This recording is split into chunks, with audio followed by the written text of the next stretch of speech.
আমরা শুরুতেই মহান মাহবুদের দরবারে শুকরিয়া আদায় করে নিলাম যে আল্লাহ রাব্বুল আলামিন হচ্ছেন হায়াতের মালিক, মওতের মালিক, আইনদাতা, বিধানদাতা, সব কিছুর উপরে যার ক্ষমতা সে মহান মাহবুদ, মহান মুনিবের শুকরিয়া আদায়ের দরকার আছে না নাই?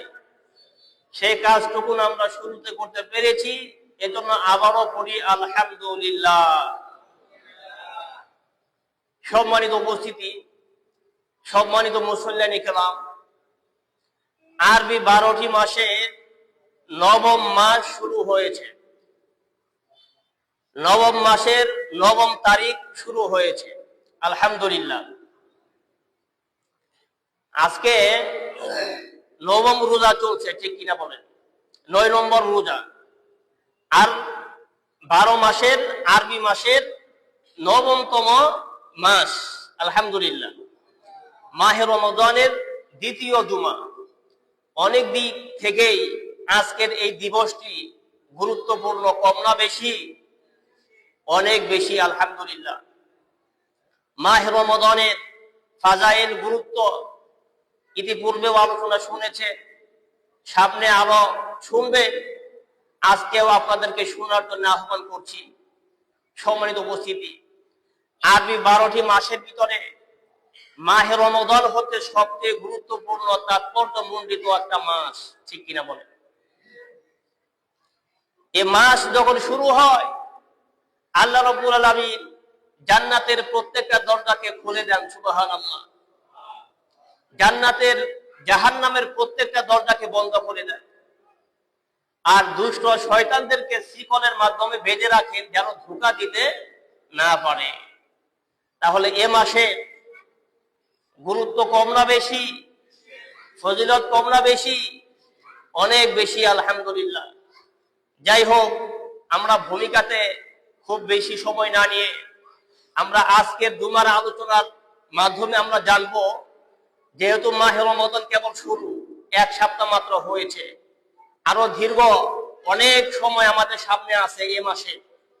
সুতরাং মাহে রমাদানের দীর্ঘ একটি মাস আমরা কি আমলগুলি করব, কি কাজগুলি করব, বিশ্বনবী কি আমল করেছেন, সাহাবীদেরকে কোন আমলগুলি করতে বলেছেন, জানার দরকার আছে না নাই?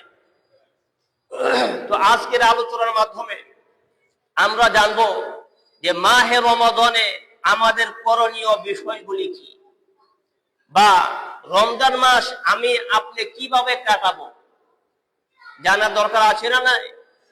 কোরআন থেকে, হাদিস থেকে রাসূল করিম সাল্লাল্লাহু আলাইহি ওয়াসাল্লাম যে আমলগুলি করেছে, তার সাহাবায়ে কিরামদেরকে যে আমলগুলি করতে বলেছেন, যুগে যুগে সালফে সালেহিন, বুজুর্গানে দিন, আইম্মায়ে মুজতাহিদিন, তারা যেভাবে আমল করেছে, মাহে রমাদান যেভাবে কাটিয়েছে, আমরা সেই আলোচনাগুলি আজকে শুনবো ইনশাআল্লাহ।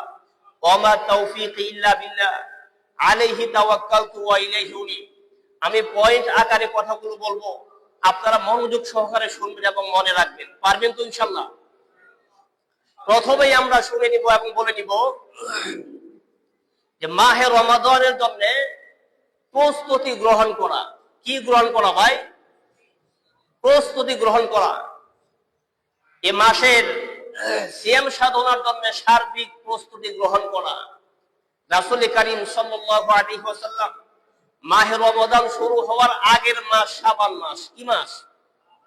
সেই শাবান মাসে সাহাবীদেরকে বলেছিলেন, ও আমার সাহাবায়ে কেরাম, আহসু হিলালা শাবান আলি রমাদান, আহসু শাবানা, আহসু হিলালা শাবান আলি রমাদান।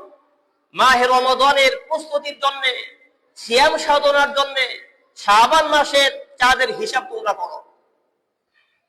তো শাবান মাসের চাঁদের হিসাব যদি সুন্দর হয়, এরপরে মাহে রমাদানের চাঁদের হিসাব রাখাটাও সুন্দর হবে, রোজা রাখা, আমল করা তোমাদের জন্য ভালো হবে।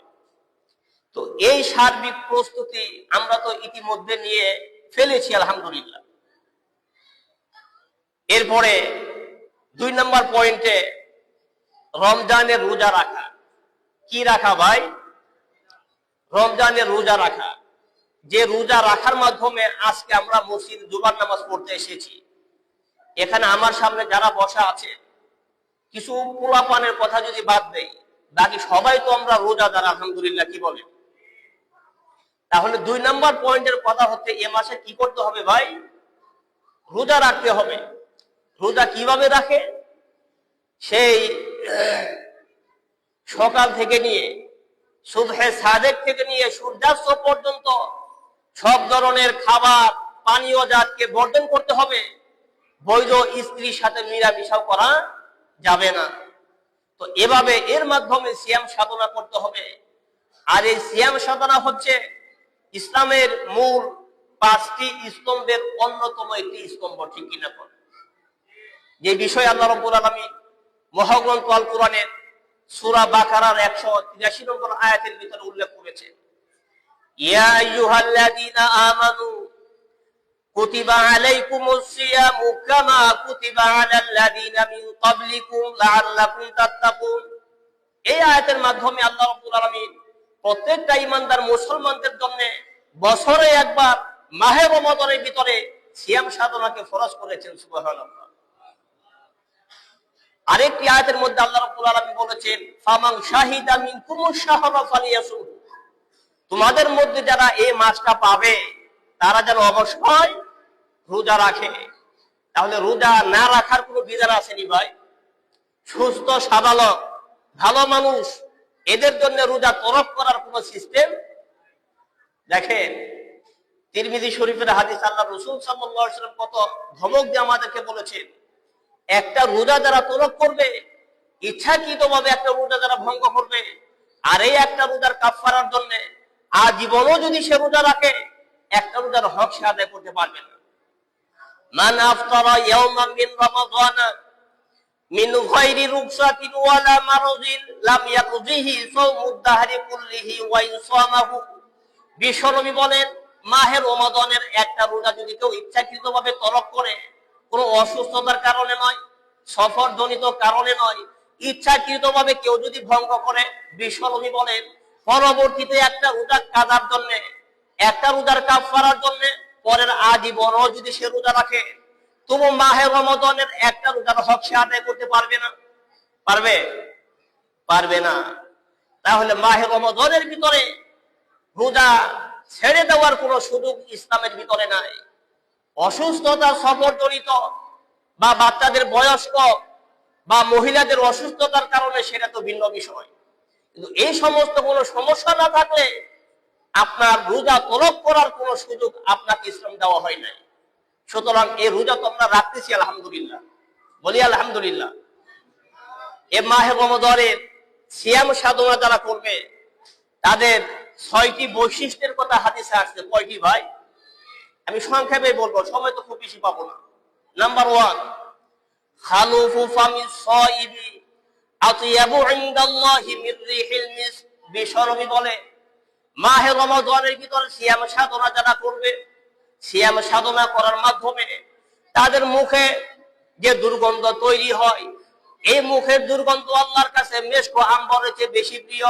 সুবহানাল্লাহ। 2 নম্বর, ওয়ায়াস্তাগফিরু লাহুমুল হিতানু হাত্তা ইফতিরু। সিয়ামদারের জন্য সমুদ্রের ভিতরে মৎস্য প্রাণীগুলি, মাছেরা, আকাশের উপরে ফেরেশতারা তাদের জন্য দোয়া করতে থাকে। সুবহানাল্লাহ। 3 নম্বর, ওয়ায়ুসাইয়িরুল্লাহু আযজা ওয়া জাল্লা জান্নাতাহু কুল্লা ইয়াউম।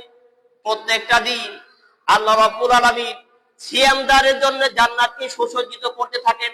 মারা যাবে আর কোথায় যাবে? জান্নাতে যাবে। সুবহানাল্লাহ।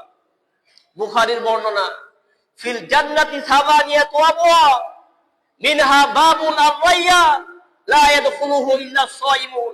বিশ্বনবী বলেন, জান্নাতের 8টা তোরণের ভিতরে একটা তোরণের নাম হচ্ছে বাবুর রায়্যান, রায়্যান নামক গেট। আমাদের দেশ থেকে যে সমস্ত মানুষগুলি দেশের বাহিরে যায়, আমি আর আপনি যখন যাই তখন এয়ারপোর্টে যে গেট দিয়ে ঢুকি, এমপি, মন্ত্রী, মিনিস্টার তারা কি একই গেট দিয়ে ঢুকে? না, তাদের ঢুকার তোরণ গেট কিন্তু ভিন্ন থাকে, ভিআইপি থাকে, ঠিক কিনা বলেন? তো অনুরূপ ভাবে বিশ্বনবী বলেছে, মাহে রমাদানের ভিতরে সিয়াম সাধনা যারা করবে, মারা যাওয়ার পরে কোন নরমাল গেট দিয়ে, তোরণ দিয়ে সে জান্নাতে যাবে না, স্পেশাল গেট বাবুর রায়্যানের মাধ্যমে সে জান্নাতে ঢুকবে। সুবহানাল্লাহ।